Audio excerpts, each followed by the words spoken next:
আমি সজীব ওয়াজেদ জয় বলছি। আপনারা জানেন এই গত কয়েক সপ্তাহ ধরে আমাদের বাংলাদেশের যে গন্ডগোল সংকট চলছে, এই যে ছাত্রদের কোটা বিরোধী আন্দোলন, কোটার বিরুদ্ধে আমরাও ছিলাম। শুরুর থেকেই আমাদের সরকার কোটা সরিয়ে দিয়েছে, আমাদের সরকার তাদের সম্পূর্ণ দাবি মেনে নিয়েছে। এটা আদালতের একটা রায় ছিল, এটা আমাদের সরকারের করা ছিল না। তাও আমরা অ্যাপিল করে দ্রুত এই কোটা তুলে দেই। তাতেও আন্দোলনকারীরা সন্তুষ্ট না। আমরা তাদেরকে আলোচনায় ডেকেছি, আমরা একটা জুডিশিয়াল কমিশন করেছি, যে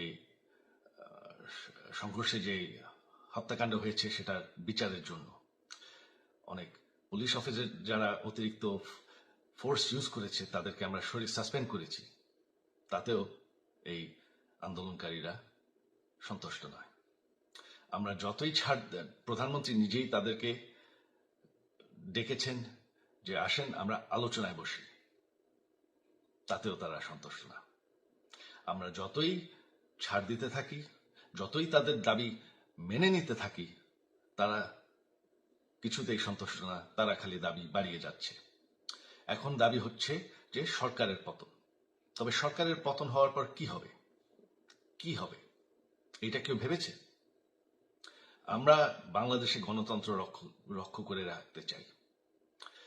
সরকার পতন করে নতুন সরকার আসার সাংবিধানিক অনুযায়ী শুধুমাত্র একটি উপায় আছে, সেটা হচ্ছে নির্বাচন। আমাদের সুপ্রিম কোর্ট রায় দিয়েছে যে কোনো অনির্বাচিত সরকার 1 মিনিটের জন্য ক্ষমতা নিতে পারবে না। তো তাদের এই নির্বাচনের দাবিও যদি আমরা মেনে নেই, তো তারা তো এই পর্যন্ত কোনো দাবি, আমরা যত দাবিতেই রাজি হয়েছি তারা তাদের দাবি বেরিয়ে যাচ্ছে। তার মানে কি, আমরা যদি এখন এই নির্বাচন সরকার পতনের দাবিও মেনে নেই, তারা তখন দাবি করবে যে না, এই সরকারের আন্ডারে এই নির্বাচন আমরা মানব না। তখন কি হবে এটা কেউ ভেবেছে? জানি আমাদের সেই সুশীল সমাজ আবার আলোচনা করছে সেই তত্ত্বাবধায়ক সরকারের অভিজ্ঞতা তো আমাদের আছে। আপনারা ভুলে গেছেন সেই তত্ত্বাবধায়ক সরকারকে নষ্ট করে দেওয়া হয়েছিল বিএনপির আমলে ইলেকশন রিগ করার জন্য। তারপর যখন আরেক তত্ত্বাবধায়ক সরকার আসলো, দেশের কি অবস্থা হয়েছিল। শেষমেশ সব থেকে বড় কথা যে আমাদের সংবিধানে স্পষ্ট বলা আছে এবং আমাদের সুপ্রিম কোর্ট রায় দিয়েছে যে অনির্বাচিত সরকার 1 মিনিটের জন্য দেশের ক্ষমতায় থাকতে পারবে না। আমরা আওয়ামী লীগ, আমরা আন্দোলন করেছি, আন্দোলন করে এই দেশকে স্বাধীন করেছি, আন্দোলন করে গণতন্ত্র ফিরে এনেছি, আন্দোলন করে আমরা দেশের উন্নয়ন করেছি। আপনারা যে বঙ্গবন্ধুর মেয়ে শেখ হাসিনার বিরুদ্ধে বলছেন, আজকে শেখ হাসিনা না থাকলে বাংলাদেশ এতদূর আসতে পারত? অসম্ভব। কেউ কল্পনা করতে পারে নাই যে বাংলাদেশ এরকম উন্নতি করবে, এরকম উন্নয়ন হবে। ঠিক আছে, শেখ হাসিনার পর আপনাদের কি হবে সেটা আমারও চিন্তার বিষয় না, আমার পরিবারের আর চিন্তার বিষয় না, আপনারা বুঝবেন। তবে এইভাবে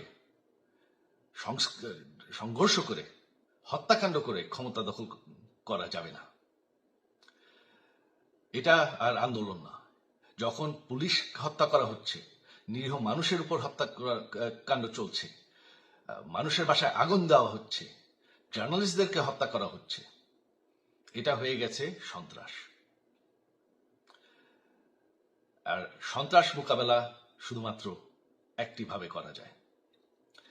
আমার অনুরোধ, আমাদের ল এনফোর্সমেন্ট, আমরা অনেক ধৈর্য দিয়েছি আর ধরেছি, তবে এখন আর এটা সহ্য করা যাবে না। ল এনফোর্সমেন্ট এজেন্সি, বিজিবি এবং কি আমাদের মিলিটারির প্রতি আমার আহ্বান যে আপনাদের দায়িত্ব হচ্ছে আমাদের দেশের মানুষকে নিরাপদ রাখা এবং আমাদের দেশকে নিরাপদ রাখা, আমাদের দেশের সংবিধানকে নিরাপদ রাখা, সংবিধানকে রক্ষা করা। তার মানে 1 মিনিটের জন্য কোনো অনির্বাচিত সরকার আমাদের ক্ষমতায় আসতে দিবেন না। এটা হচ্ছে আপনাদের দায়িত্ব, কারণ সেইটা হলে আমরা আবার পাকিস্তানের মতন হয়ে যাব। আমাদের এই যে 15 বছরের উন্নয়ন সব শেষ হয়ে যাবে। বাংলাদেশ এর থেকে আর কোনোদিন ফিরে আসবে না। আমিও সেটা চাই না, আপনারাও সেটা চান না। আমি সজীব ওয়াজের জয় যতদিন আমার পক্ষে সম্ভব আমি সেটা হতে দেব না। জয় বাংলা, জয় বঙ্গবন্ধু।